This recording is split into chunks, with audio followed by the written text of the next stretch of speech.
Hello guys, welcome back to my channel. আজি এটা চিকেনৰ ৰেচিপি লৈছো। এবাৰ বনাই খাবচোন এনেকৈ।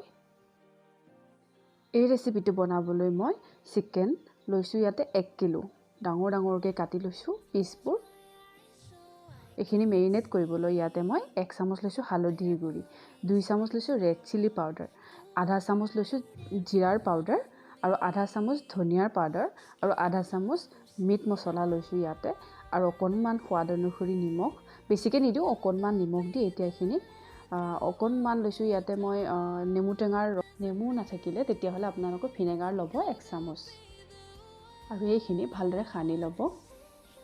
চামুচেৰে খানিলে ইমান প্ৰবলেম হয়, তাতছে হাতেই ভাল, গতিকে হাতেৰে খনাটো বেষ্ট উপায়। এনেকৈ খানিব যাতে মাংসৰ পিচবোৰৰ ভিতৰত মছলাখিনি সোমাই যায়। এতিয়া মই 10 মিনিটৰ কাৰণে এখন বাচনৰে ঢাকি থৈ দিম। ব্ৰইলাৰৰ মাংস সোনকালে সিজে, সেই কাৰণে অকনমান নেমু চিপি দিলে তেতিয়া হলে মাংসটো একদম টাইট হৈ যায় ভাজিলে বা বনালে, আৰু সেই কাৰণে নেমু টেঙা দিয়াটো ভাল। 10 মিনিটৰ পিছত ঢাকনখন গুচাই মই আকৌ ভালদৰে খানি লৈছো। এতিয়া গেছত এটা কেৰাহী গৰম কৰি ইয়াতে মই অকনমান মিঠাতেল দিছো, আপোনালোকে নিজৰ ইচ্ছাৰে দিব। এতিয়া তেলখিনিত মই 2টা শুকান জলকীয়া, তেজপাত এখিলা দিছো আৰু অকনমান গোটা ইলাইচি আৰু দালচেনি দিছো।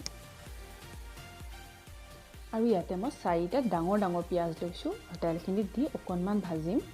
মই একদম পিয়াজখিনি জ্বলাই নেপেলাও, অলপ কেঁচা কৰিয়ে ৰাখিম। কোনোবাই যদি মোৰ ভিডিঅ'টো নতুনকৈ চাই আছে প্লিজ সাবস্ক্ৰাইব কৰিবলৈ নাপাহৰিব দেই। পিয়াজখিনি ধুনীয়াকৈ কোমল হৈ গৈছে। এতিয়া ইয়াতে দিম মই আদা নহৰু বটা। আদা নহৰুৰ লগত অকনমান মই ইয়াতে পকা জলকীয়া দিছো, কালাৰটো ধুনীয়া আহিছে। এতিয়া ইয়াতে মই আধা চামুচ হালধি দিছো, আধা চামুচ দি মই ইয়াতে ৰেড চিলি পাউডাৰ, আধা চামুচ ধনিয়া, আধা চামুচ জিৰা আৰু আধা চামুচ মিট মছলা। ইয়াতে গোটে ফুল চামুচ দিয়া নাই, আধাহে দিছো।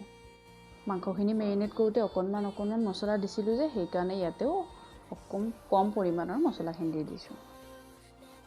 ইয়াতে মই টমেটো পেষ্ট লৈছো, মই 2টা বিলাহী মিক্সিত পিচি ইয়াতে ঢালি দিছো। আৰু ইয়াতে দিছো এটা কেঁচা জলকীয়া, মই ফালি দিয়া নাই, গোটাকে দি দিছো। এতিয়া বিলাহীৰ কেঁচা ভাৱটো গুচাবলৈ অকনমান আমি ভাজি লম। আমাৰ বিলাহীখিনি ভজা হৈ গৈছে। এতিয়া আমি মেৰিনেট কৰি থোৱা মাংসখিনি ইয়াতে ঢালি দিম। ভালদৰে লাৰি দিব মছলাখিনি মিক্স হৈ যাবৰ কাৰণে। তাৰপিছত মই এইখিনি অকনমান কম জুইত ভাজিম, পানী নিদিও এতিয়া অকনমান ভাজিহে ল'ম।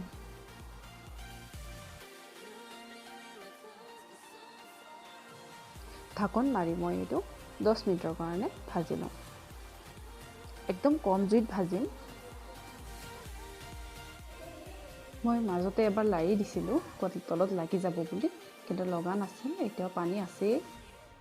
এতিয়া ইয়াতে মই 1 গিলাচ পানী দি দিম আৰু এই পানীখিনিতে গোটেই মাংসখিনি ৰান্ধিম।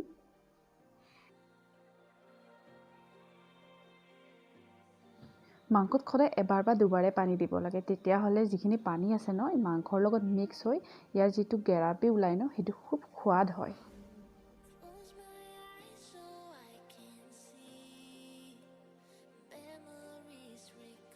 এতিয়া ঢাকন দি মই 5 বা 7 মিনিটৰ কাৰণে বনাম। দেখিছেনে আমাৰ গোটেই পানীখিনি উঠি গৈছে। আৰু আপোনালোকে যিখিনি পানী ৰাখিব খোজে সেইখিনি ৰাখিব। মই অকনমান পানী ৰাখিম বুলি ভাবিছোঁ, সেইকাৰণে মই অকনমান পানী থাকোঁতে নুমাই দিম। এতিয়া অকনমান সোৱাদ অনুসৰি নিমখ দি দিছোঁ, নিমখ কম হৈছিলে মোৰ ইয়াতে। আমাৰ চিকেন ৰেডি হৈ গ'ল। খুব সোৱাদ হৈছিলে খাবলৈ। ইয়াৰ জোলটোতো বহুত সোৱাদ হৈছে। আপোনালোকে জোল বুলি কয় নে গ্ৰেভি কয় ক'বচোন। আৰু যদি মোৰ ৰেচিপিটো ভাল হৈছে প্লিজ লাইক এটা কৰি দিব, আৰু কোনোবা যদি মোৰ চেনেলত নতুন আহিছে প্লিজ সাবস্ক্ৰাইব কৰিবলৈ নাপাহৰিব। আকৌ আহিম নতুন এটা ৰেচিপি লৈ, তেতিয়ালৈ আহোঁ।